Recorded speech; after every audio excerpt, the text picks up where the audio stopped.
Bien, 9:30 en la República Argentina, en la República de Maciá.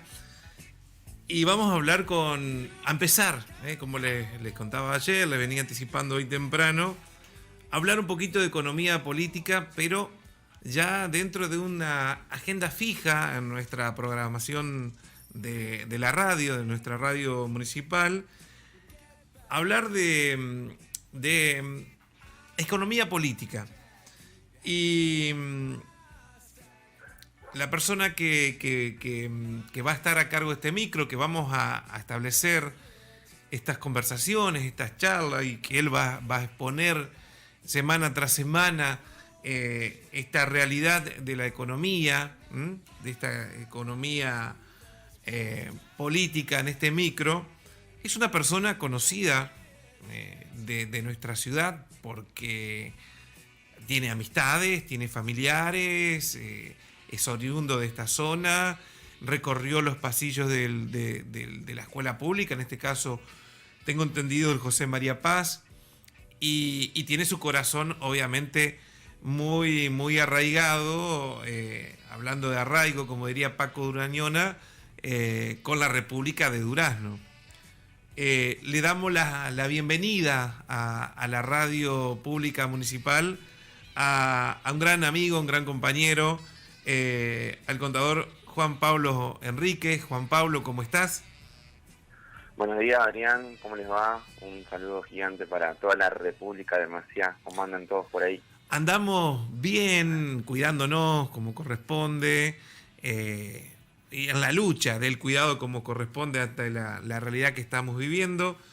Pero en esta presentación hice hincapié tu paso por el José María Paz, por esta escuela pública, porque fue el trampolín para que vos seas, no sé dónde hiciste primaria, si la hiciste en Durazno, ¿no? Pero que puedas tener acceso a un sueño, que es lo que sos, un contador, que te fuiste a la Universidad Nacional de Entre Ríos, y esto te permitió ser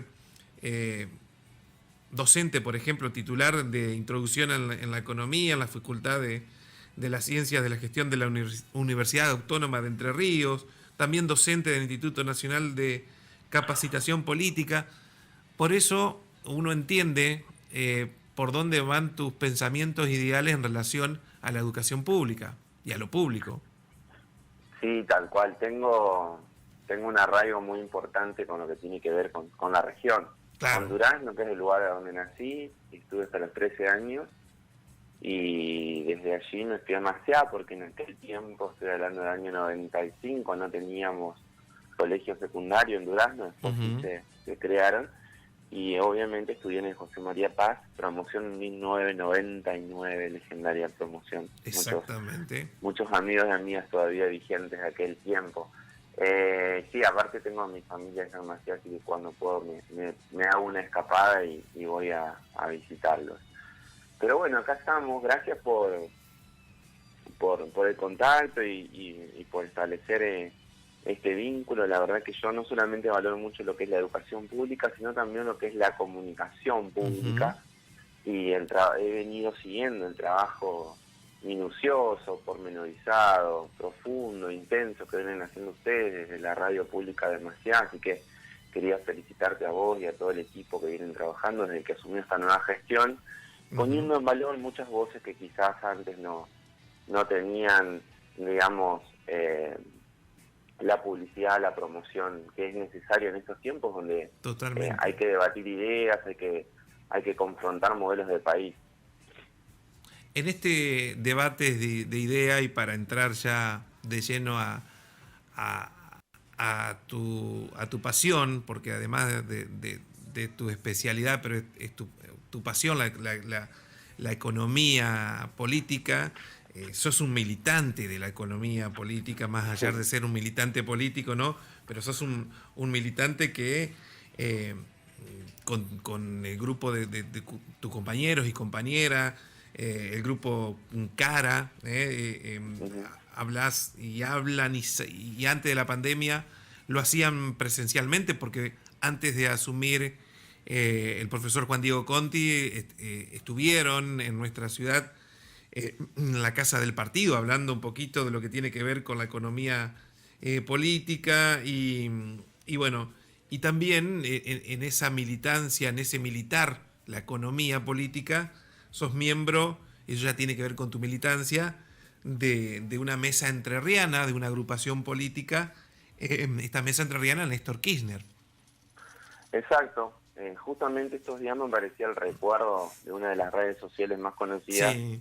de que hace un año estuvimos en Maciá, y Maciá formó parte de uno de los tantos lugares que visitamos con un grupo de compañeros y compañeras el año pasado, alrededor de 30 lugares, porque sentíamos esa necesidad de salir a hablar con la militancia en función de cuestiones que veíamos que la Argentina se despedazaba, que estaba yendo, todas las variables estaban en una situación de total irregularidad y necesitábamos instalar ciertos debates que por ahí ni siquiera se daban entre la militancia en función de las características que atravesaba la Argentina en ese momento. Nuestro propósito, como el de muchos, ¿no?, era tratar de torcer el rumbo que había atravesado el país desde 2015, porque veíamos que no solamente aumentaba la inflación, la pobreza, la calidad de vida, y como a mí me pasa en términos de la cátedra de economía o facultad, que muchas veces la economía está vista como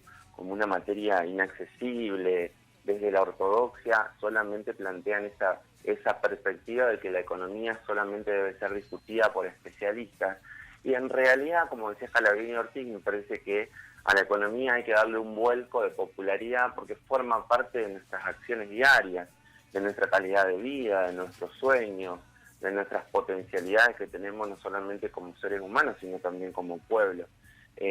Tal es así que comenzamos a recorrer la provincia, tuvimos muy buena repercusión en cada pueblo, muchísimo afecto, y son cosas que no hay que perder. Bueno, lamentablemente este contexto, estas coyunturas que estamos atravesando no ayudan mucho para eso, pero seguramente cuando el tiempo lo disponga podremos volver nuevamente a visitar diferentes ciudades, con un gran esfuerzo obviamente de militancia, pero en esa necesidad de poder debatir conceptos de política, de economía que son absolutamente necesarios en este tiempo, y que muchas veces tenemos un sentido común totalmente colonizado por los grandes medios de comunicación.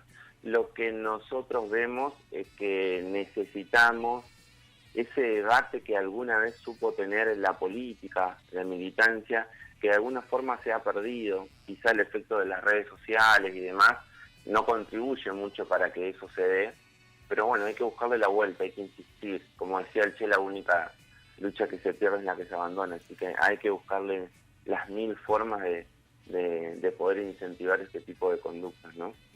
Hablabas de lo duro que se le hace a la gente, lo pesado, hablar de economía, y enseguida se me viene a la cabeza una de las materias básicas de la escuela, ya sea a nivel primario, secundario, es como también relacionado a la economía las matemáticas, y entonces te aparece un paense y te dice que no, pará, están en el constructor, en el albañil, está la matemática práctica y pura, está en el que corta una porción de pizza y calcula para cuántas personas reparte esa pizza en esos cortes. Y me imagino que buscan de una manera u otra explicar de la economía como Paenza explica la matemática práctica del día a día, ¿no? Justamente me da la sensación, y como decía Paulo Freire, ¿no?, que el sistema educativo cultural está diagramado para que los sectores populares no accedan a un sistema que permita rediscutirlo, ¿sí? Que permita poner en tensión estos privilegios que siempre tiene la clase dominante. El sistema, de alguna manera, está diagramado para que nosotros continuemos obedeciendo el statu quo vigente, que no pongamos en riesgo esos privilegios. Claro. Me parece que el gran objetivo justamente es eso, es poner en riesgo los privilegios de esa clase dominante que todo se lo lleva, que todo lo tiene, en detrimento de muchos sectores de nuestra población, que es su amplia mayoría, que cada vez tienen menos riqueza, que cada vez tienen menos oportunidades. Pero no es un problema ni de Maciá, ni de Entre Ríos, ni de Argentina, es un problema del mundo y de este sistema que permanentemente genera situaciones de desigualdad, digamos. Y es ahí donde hay que entrar a profundizar en estas materias que están vistas como que solamente la tienen que tratar los especialistas, y nosotros tenemos que buscarle la vuelta para generar un sentido popular a todo esto, porque en definitiva nos atraviesa. No puede ser que la amplia mayoría, ya entrando un poco en temas de nuestra sociedad, no tenga conocimiento alguno de lo que es el tema del endeudamiento, ¿no? Claro. A mi criterio estamos trabajando justamente a nivel provincial para hacer que ese tema tenga una vigencia dentro de la educación pública, pero con otro tipo de profundidad, de trabajo, de debate. La gran mayoría de la población no sepa nada de lo que es el tema de deuda, que ha sido uno de los puntos neurálgicos de nuestras grandes crisis a lo largo de la Argentina. Tal cual. Y supongamos, hoy por ejemplo se planifica y se presenta el presupuesto nacional 2021, ¿no? Donde el Estado Nacional plantea sus objetivos de gobierno. No es casualidad que, por ejemplo, en el año 2015 solamente se destinaba el 5% de ese presupuesto al pago de servicios de deuda, y en el año 2019 se pagaba casi el 21% de ese presupuesto al servicio de deuda. ¿Qué es lo que quedó en el camino durante esos 4 años, en esos 16 puntos de diferencia? Fueron porcentajes que se sacaron a políticas que tenían que ver con educación, con cultura, con ciencia y tecnología, con políticas de género, con políticas sociales. Entonces, ¿cómo no va a tener incidencia en la economía, en nuestra forma de vivir todos los días? Es una cuestión que tenemos que rediscutir y repensar, y tenemos que defender cada una de nuestras cuestiones en función de nuestras convicciones y de lo que creemos que la sociedad debe tener. Justamente el presupuesto es esencial, se comienza a tratar hoy. Se plantea que para el año 2021, y estamos hablando de un número totalmente manejable, la Argentina podría llegar a tener un déficit del 4%. Recordemos que a esta gestión le tocaron 2 pandemias, la del coronavirus y la herencia recibida en el 2019. Pero no fue una herencia generada como término y como concepto de marketing, sino es una herencia con números totalmente profundos. Venimos de atravesar el mayor proceso de endeudamiento de nuestra historia, casi llegando a un PBI.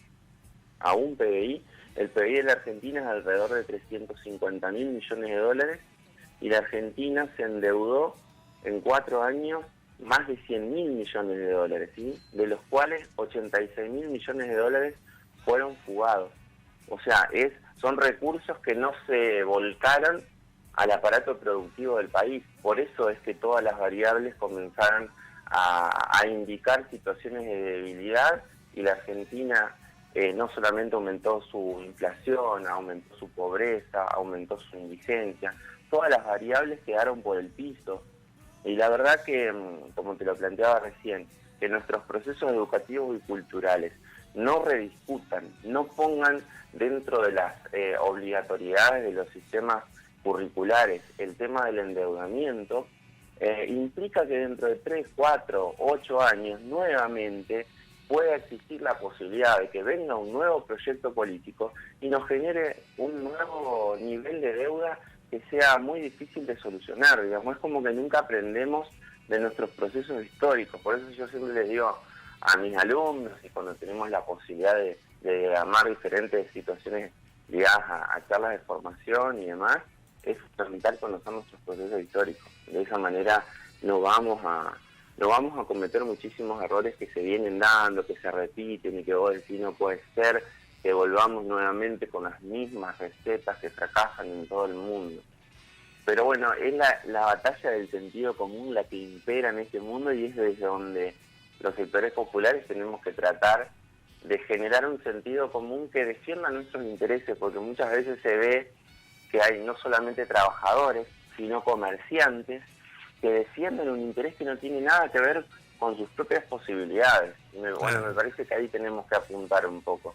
No solamente pasa en el ciudadano, en el docente, en el trabajador público, en el trabajador privado que tiene ingresos que no son abultados, que muchas veces lo escuchamos defender discursos que parecieran ser de familias acomodadas o de la oligarquía nacional, preocupados por situaciones como el dólar y demás que no tienen nada que ver con sus intereses.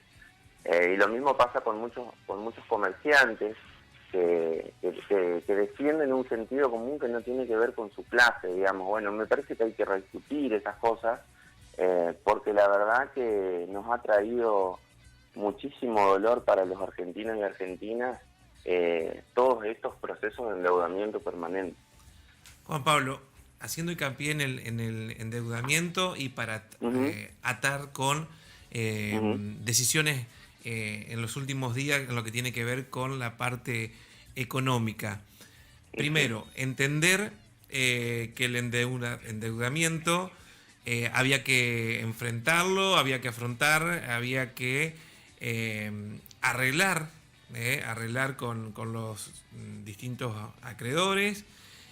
Digo esto para aquel que me está escuchando que no tiene terreno o que tiene terreno pero no tiene casa, y uno entiende que después de destrabarse y que Guzmán, el ministro de Economía, logra acordar con bonistas, viene el Procrear, por ejemplo, o el plan de motos, y uno está viendo que se entra a reactivar, y lo que implica el Procrear en algo que todos los gobiernos, algunos en más, otros en menos medida, están deuda con la parte de vivienda para las personas que todavía no tienen cómo acceder.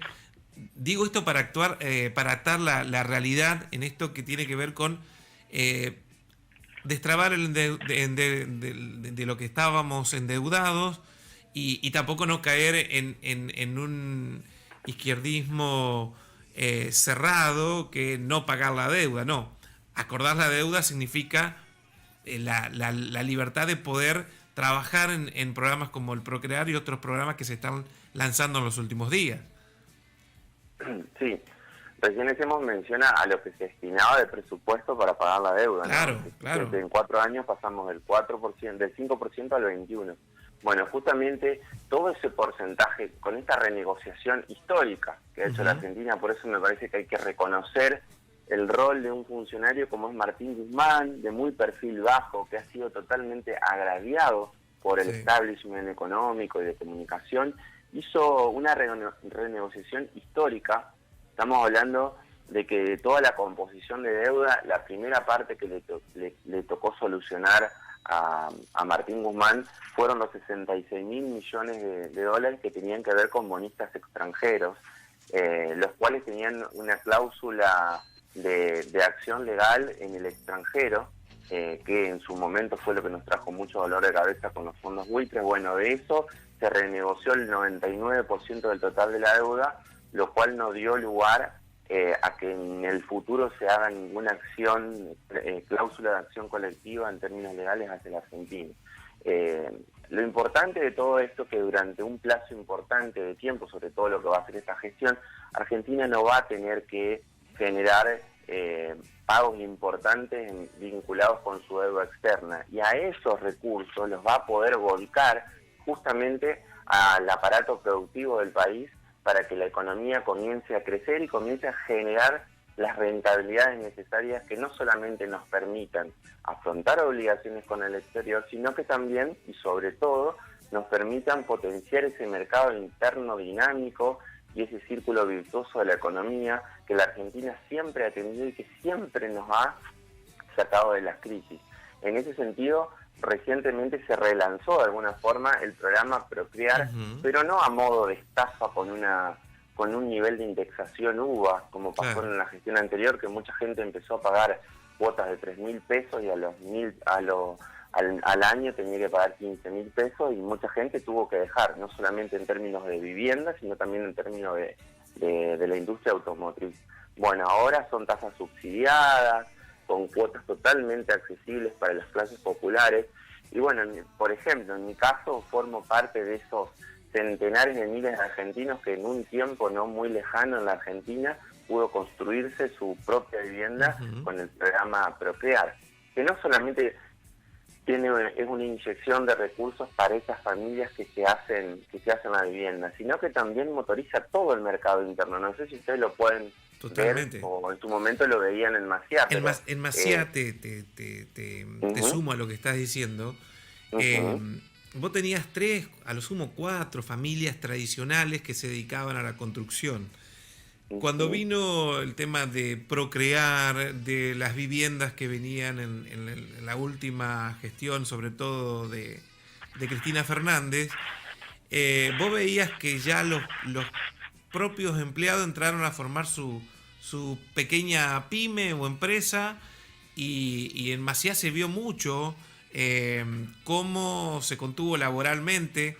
Después vamos a discutir si el tema del empleado registrado, ¿no? Que también son deudas pendientes, pero fueron esos constructores, fueron esos albañiles, ya sean el peón de menor rango con el oficial, fueron los que grandes reactivadores de la economía en Maciá. ¿Por qué? Como dice Dolina, o sea, pagaban los servicios básicos, iban y le compraban al heladero del pueblo el helado, y esto da lo que es la famosa movida interna, el mercado interno de una ciudad, como entra a movilizarse.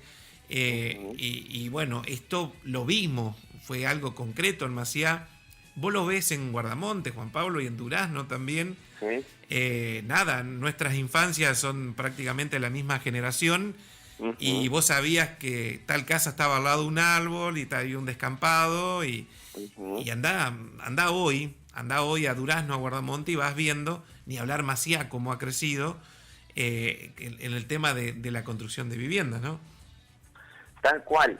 A ver, cuando hablamos de esa disputa de sentidos comunes, que yo por ahí hago mucho hincapié a veces, y de modelos de país, vos podés tranquilamente o destinar recursos para inyectarlos en el mercado interno, como se está haciendo, tratando de hacer ahora. Tenemos que recordar que estamos en un contexto históricamente malo.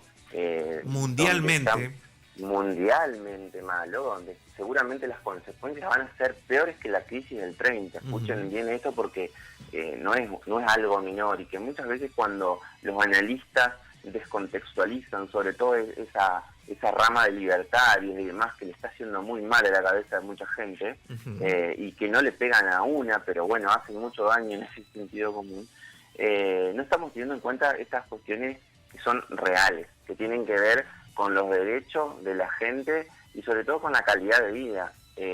La posibilidad de llevar adelante programas como el Procrear dignifica a las familias y genera un círculo virtuoso en la economía, como bien vos decías, no solamente la cuestión de la vivienda, que es esencial para la dignidad del ser humano, sino también ese círculo virtuoso del constructor, del corralón, del pintor, del electricista, que a su vez tienen recursos en sus bolsillos que vuelcan para ir a comprar la panadería, la carnicería. Así funciona la economía, y eso es el círculo virtuoso. Y no estamos hablando de recursos como hay en otros modelos económicos, que son fugados al exterior, que se los concentran ciertas compañías energéticas o ciertas empresas, que nada tienen que ver con la felicidad del pueblo, digamos. Por eso siempre es importante rediscutir todas estas cuestiones, porque no es casualidad.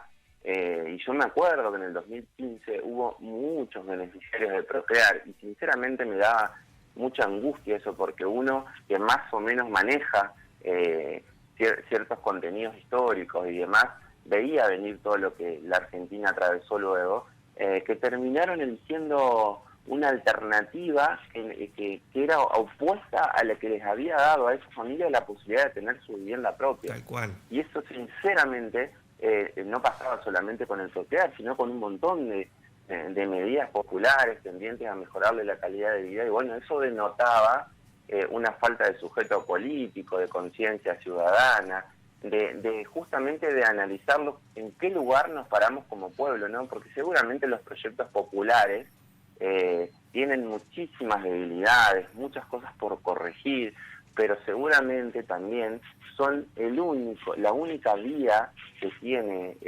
una población como la Argentina de salir de su crisis, de remontar nuevamente en ese andamiaje histórico que siempre nos ponen los gobiernos de tinte conservador y liberal.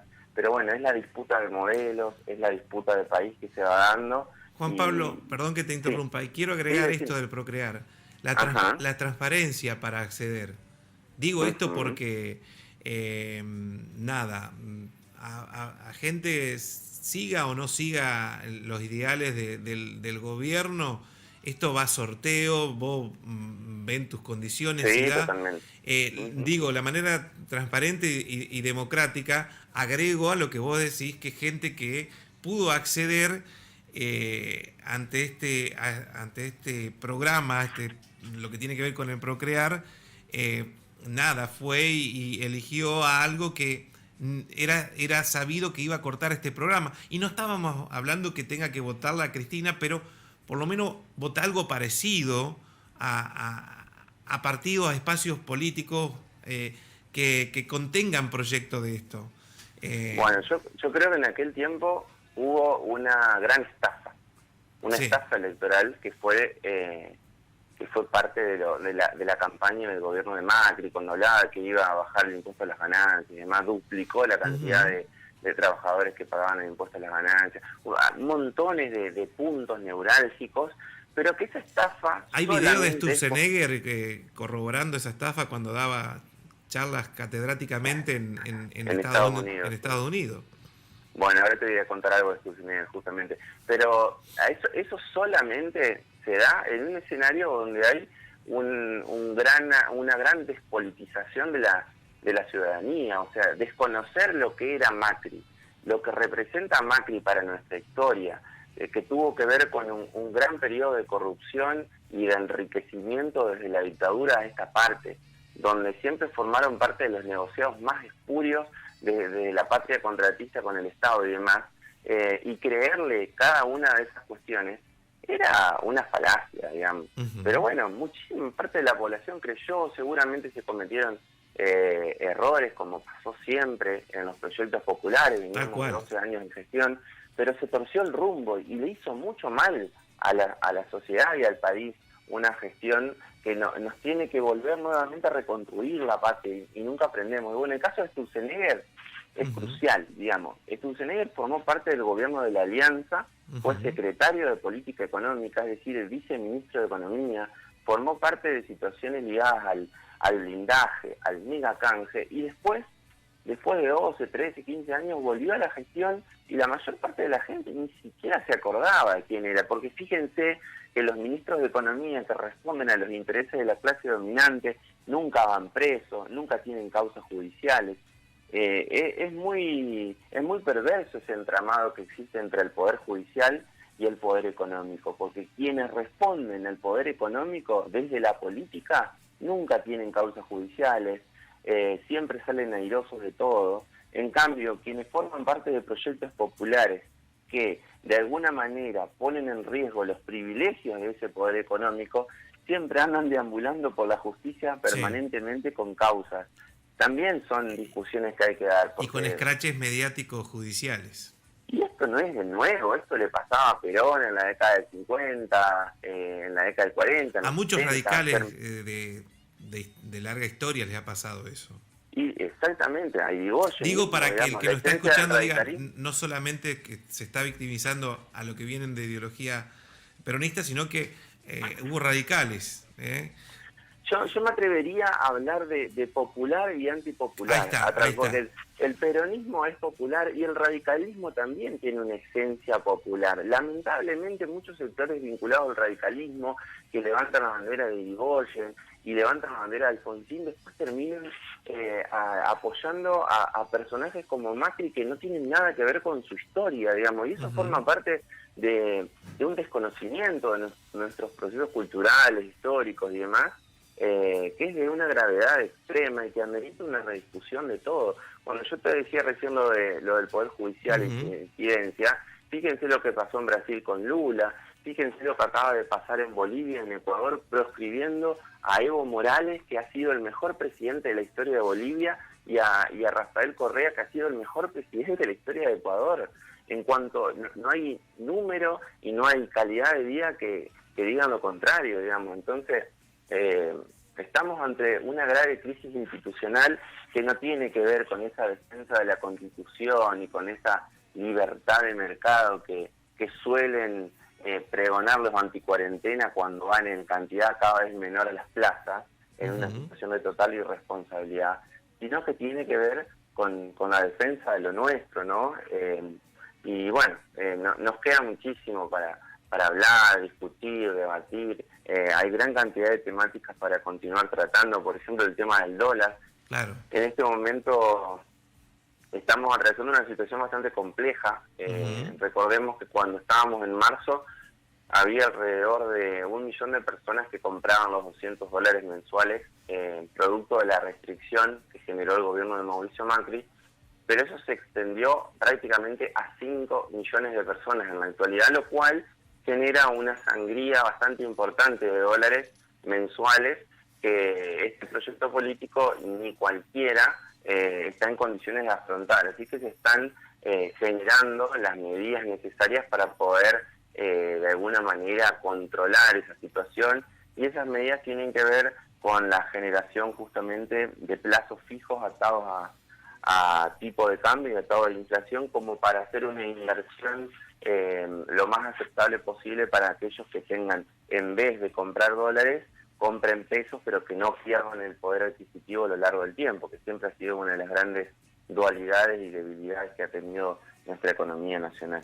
El ministro de Economía, en una entrevista hace pocos días al diario La Nación, habló de esa situación que estás mencionando, Juan Pablo, y sostuvo que el cepo cambiario no es una medida que ya haya tomado el gobierno. No, justamente, fíjense, hablando del sentido común, claro. Durante 2014, cuando se estableció una restricción cambiaria que era de 10.000 pesos, toda la gente, el pobre que nunca había hablado de dólares, estaba preocupado por ese tema, que era una agenda que no tenía nada que ver con sus intereses, ¿no? Pero desde el gobierno de Macri también se instrumentó, porque se desmadró todo el año pasado, en el 2019, y desde los medios no se instaló nada, digamos. Y esa restricción es muy difícil de sortear y de sacar. Seguramente en algún momento se va a hacer, pero el gran problema que tiene la Argentina históricamente es la restricción externa, es la necesidad de dólares. Por eso siempre el poder económico pasa por el que tiene los dólares, y este es el verdadero poder en Argentina, el que no va nunca a elecciones, el que siempre está oculto para la mayoría de la población, que no sabe quiénes son los ricos de la Argentina, y que trascienden a los gobiernos. Son los tipos más influyentes en todos los sentidos, y bueno, esa es la rediscusión que hay que dar permanentemente. Ojalá, yo creo, y siempre somos optimistas, que están tomando muchas medidas de tinte popular, como vos citabas, el Procrear, el tema de las motos, se lanzó el programa Acompañar para las víctimas de violencia de género, se están generando diferentes procesos de inyección de recursos para todos los sectores populares. Bueno, tenemos el IFE, que es una situación de contención histórica en Latinoamérica ante esta pandemia que no para de generar situaciones de debilidades en los países. Juan digamos. Pablo, el IFE que puso al descubierto y nos puso la realidad, que se calculaba para 3 millones de personas a 4, y sabemos muy bien que son más de 10 millones de personas, compatriotas que están fuera del sistema.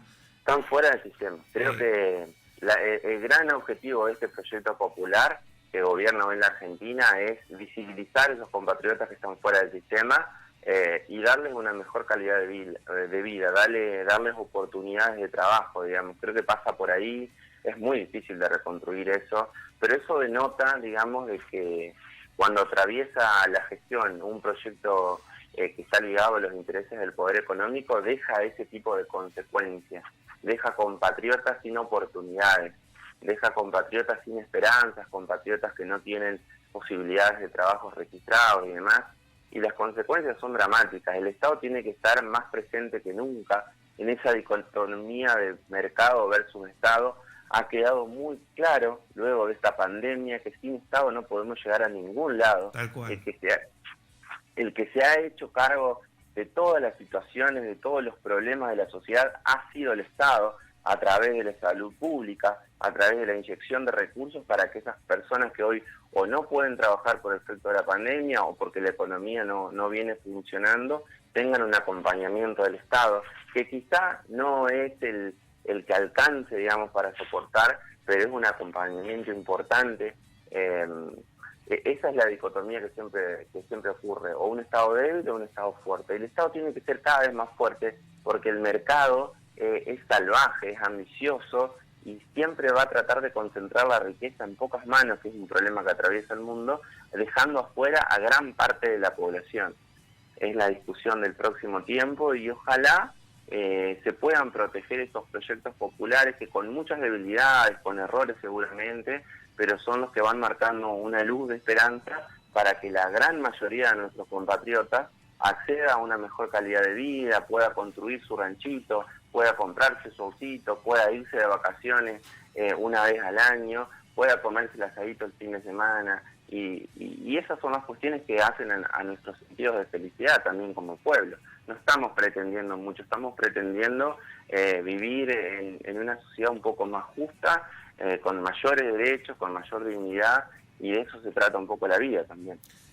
Y mientras tanto, a pesar de esta pandemia y de la crisis que implica mundialmente, Argentina vuelve a marcar presencia fuerte a través de primero a volver a poner el Ministerio de Salud con todo lo que implica, y sabemos que los trabajadores de la salud están en condiciones, primero humanamente ya están cansados, pero también la parte salarial descuidada. Hubo que equipar nuevamente todo lo que tiene que ver con la sala de terapia, un montón de cuestiones que los anticuarentenas deberían, de una vez por todas, entender o llamarse a silencio a la hora de criticar, ¿no? Porque al no haber Ministerio de Salud hubo un Estado presente que empezó hospital por hospital, provincia por provincia, a vestir nuevamente esos hospitales. Terminó con lo del sarampión, algo que venía heredado, ¿no? En tema de salud.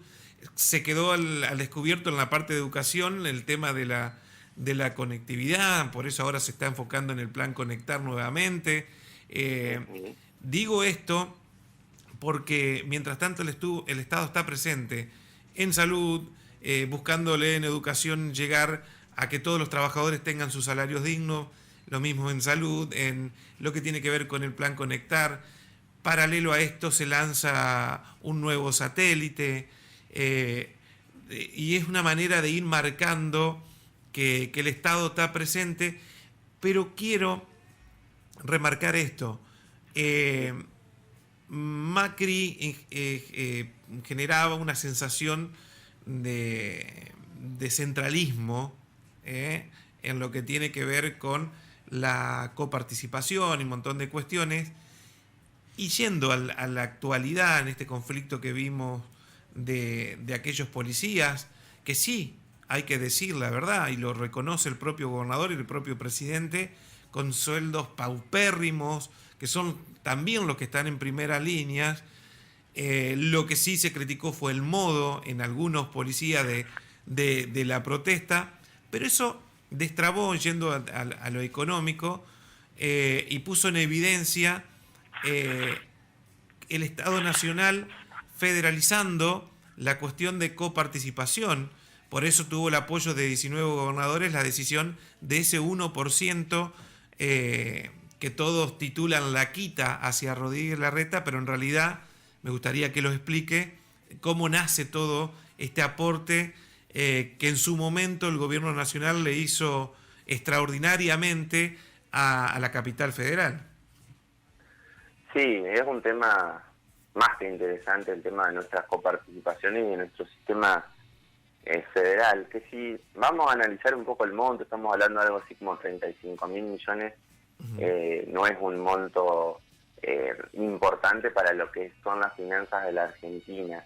Pero acá hay una cuestión que trasciende todo esto y allá, bueno, la ley de coparticipación viene del año 1988, después hubo consideraciones al respecto en la reforma de la Constitución del 94, pero acá lo que pasó es que en el año 2016 hubo un decreto del Poder Ejecutivo Nacional donde Mauricio Macri le sacó recursos a la provincia de Buenos Aires y se las otorgó a la ciudad de Buenos Aires, cosa que por ese establishment económico, judicial, no fue para nada criticado, todo lo contrario, fue acompañado. Y hoy lo único Bueno, Frigerio no haciendo... estuvo tan contento en su momento, que era ministro del Interior, porque tenía que dar la Sí, cara en las provincias.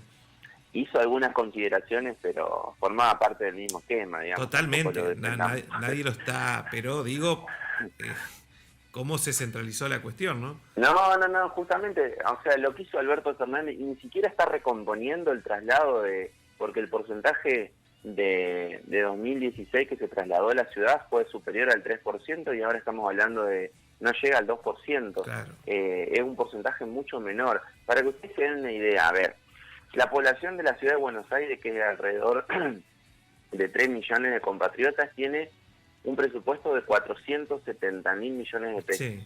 La población de La Matanza, que es prácticamente la misma que la ciudad de Buenos Aires, tiene un presupuesto de 15.000 millones de pesos. Wow. Entonces, Claro. fíjense cómo hay ciudadanos de primera y ciudadanos que terminan siendo de quinta, digamos. Estamos hablando de un presupuesto que es 10 veces superior. Es una locura, cómo hay ciudadanos de diferentes consideraciones. Entonces, claro, vos vas a Buenos Aires y tenés en la capital, esa capital que se muestra, porque hay una capital muy pobre, con todos los lujos, y en las provincias cuesta llevar adelante obras y mejoras y demás, porque tenemos un sistema de coparticipación que hay que rediscutir. Creo que es una gran posibilidad que tiene este gobierno de comenzar a rediscutir esas cuestiones, ¿no? Fíjense que la provincia de Buenos Aires, lo que decía el gobernador el otro día, Axel Kicillof, genera el 40% de la riqueza en cuanto a nuestras posibilidades de país, pero recibe solamente el 22%. Bueno, de eso también se trata un poco. No podemos, estamos en una nación que es una nación que tiene sectores ricos y sectores pobres. Es como la sociedad en general. Entonces, lo que tenemos que pretender es que el ciudadano de Jujuy y el de Tierra del Fuego tengan todas las mismas posibilidades y no haya ciudadanos de primera y ciudadanos de quinta. Pero justamente esa no es una discusión que se da. Acá lo que se está haciendo desde el establishment económico y mediático es de alguna manera ya acompañar el lanzamiento que tuvo como candidato presidencial el jefe de gobierno porteño. Ojalá las argentinas y los argentinos nuevamente no caigan en ese error de elegir a un jefe de gobierno porteño como presidente de la nación, porque las experiencias que tuvimos con De la Rúa, que venía de presidir la ciudad de Buenos Aires, y con Mauricio Macri no han sido para nada positivas. Y no es porque tenga que ver con ser de la ciudad de Buenos Aires, sino que Bueno, justamente... creo que Alberto es de ahí. Sí, Alberto es de la ciudad de Buenos Aires, pero no fue nunca jefe de gobierno Claro, porteño. digo esto para aclararlo que... Exactamente, pero tiene una visión totalmente federal y él mismo la planteó cuando hizo este anuncio, ¿no? Es una rediscusión que hay que dar. Si queremos una Argentina con ciudadanos de clase A y ciudadanos de clase séptima, o queremos una Argentina un poco más igual, tiene que ver con ese todo que hay que rediscutir, pero tenemos que salir de esa agenda que nos instalan permanentemente, que siempre tiene que ver con la defensa de una clase dominante en detrimento de la mayoría de la población. Y el otro día teníamos una discusión, un debate con militantes y justamente decía un compañero, estoy cansado de ir a los barrios y que todavía sigan a los barrios populares levantando los carteles de Mauricio Macri y demás. Bueno, eso nos obliga a que hay que rediscutir muchas cosas todavía en el tiempo que viene, porque hay sectores que todavía no han generado los niveles de conciencia necesarios para defender sus propios intereses. Me parece que no hay que ponerle muchos nombres propios a la política, sino que más que nada hay que hablar de ideas y de acciones políticas. La generación nuestra me parece que tiene que discutir eso, tiene que discutir las ideas. Si queremos un presupuesto que lleve adelante el 21% del mismo para pagar deuda, o si queremos un presupuesto activo que implemente acciones de mercado interno como el Procrear, el plan de moto, una industria automotriz fuerte que sustituya las importaciones. Son las discusiones que tenemos que dar en el próximo tiempo y me parece que en ese sendero se está trabajando. Juan Pablo, bueno, ya para ir cerrando esta primer charla, porque el martes que viene nos vamos a encontrar, ya hay muchos temas en la agenda para la semana que viene y los que van a seguir apareciendo. Digo, las provincias ya están con sus equipos económicos viendo cómo van a encarar y en esta reunión que van a tener con el gobierno nacional. Balay, el ministro de Economía de la provincia de Entre Ríos, ya estuvo tirando unos adelantos. Digo, se viene el acuerdo provincia por provincia, ¿no?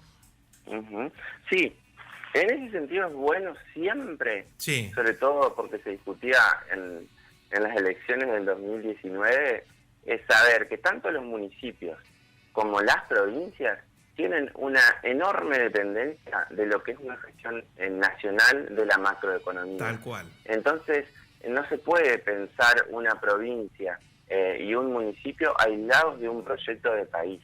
Acá siempre, y lo que nos marca el rumbo, es el proyecto nacional, es el proyecto de país. Y nosotros, desde los municipios o de las provincias, o administramos pobreza o administramos recursos que nos permitan mejorarles la calidad de vida a la gente, como puede ser generar muchísima cantidad de obras, digamos. Ahora se comenzó a rehabilitar todo el entramado de lo que es la Ruta 18 desde San Salvador hasta Colonia Avellaneda, algo que había sido pulverizado por el ministro del Interior, Rogelio Frigerio, que suena como un posible candidato a gobernador de Cambiemos o del Juntos por el Cambio, no sé cómo se llamará ese frente entrerriano del próximo tiempo, pero es bueno tener en cuenta eso. Hay proyectos populares que se reactivan todo lo que es el mercado interno y la obra pública, y hay otros que no les interesa y que solamente hacen marketing desde la tele mientras están fugándose divisas al exterior. Y en ese sentido las provincias están tratando de defender su porcentaje, sus economías, vienen de procesos de endeudamiento irresponsables las provincias también. Solamente las que no se endeudaron en la gestión anterior fueron Santa Cruz y San Luis, las únicas dos provincias que no se endeudaron en dólares. Claro. Endeudarse en dólares para la provincia es un doble problema. Totalmente. Porque las provincias no generan divisas, solamente generan pesos a través de los impuestos, y obviamente que no es lo mismo tener deuda en dólares a un dólar de 20 pesos que a un dólar de 100. Se hace muy difícil de campear para los presupuestos provinciales y municipales ese nivel de endeudamiento.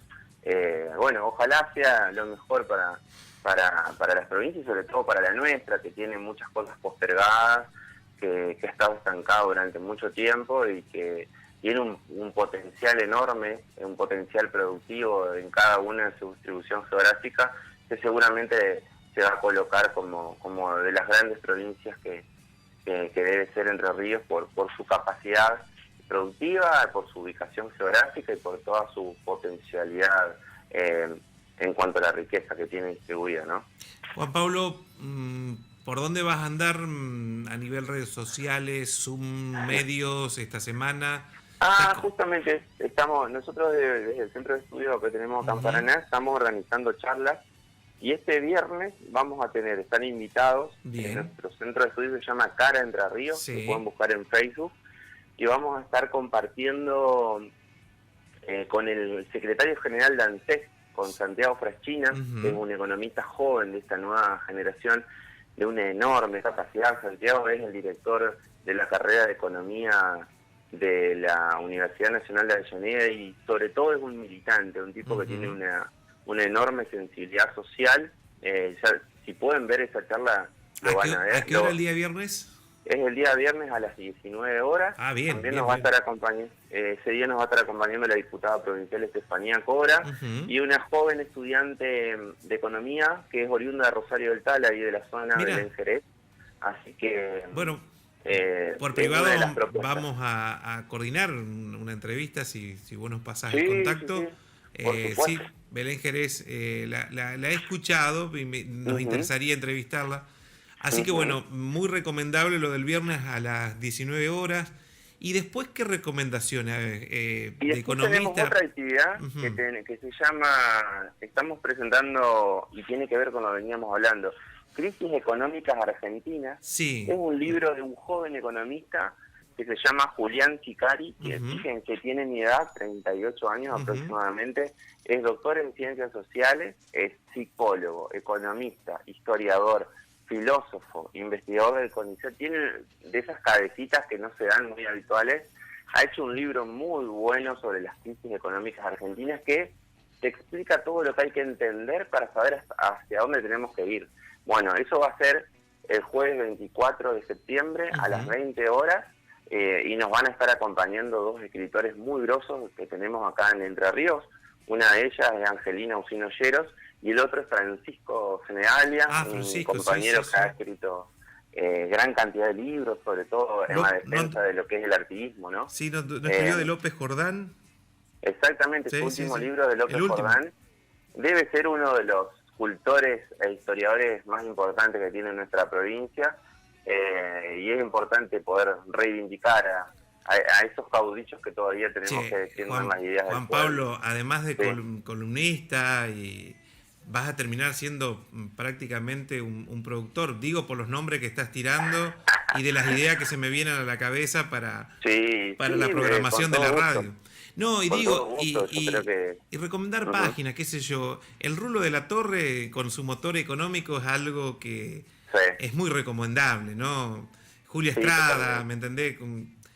Digo, para ir viendo, para salir un poco de la dosis diaria que implican los grandes medios de comunicación y solamente que algunos periodistas, estamos hablando del Rulo de la Torre, un gran economista que seguramente lo vas a recomendar, ¿no?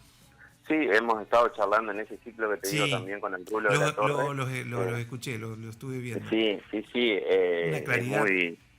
Sí, justamente son comunicadores de la economía que hay que escuchar y que tienen un discurso popular, entendible, que siempre han sido coherentes, siempre han estado del mismo lado de la vereda, digamos, defendiendo el interés y el bolsillo de los que laburan, cosa que no pasa muy habitual, digamos.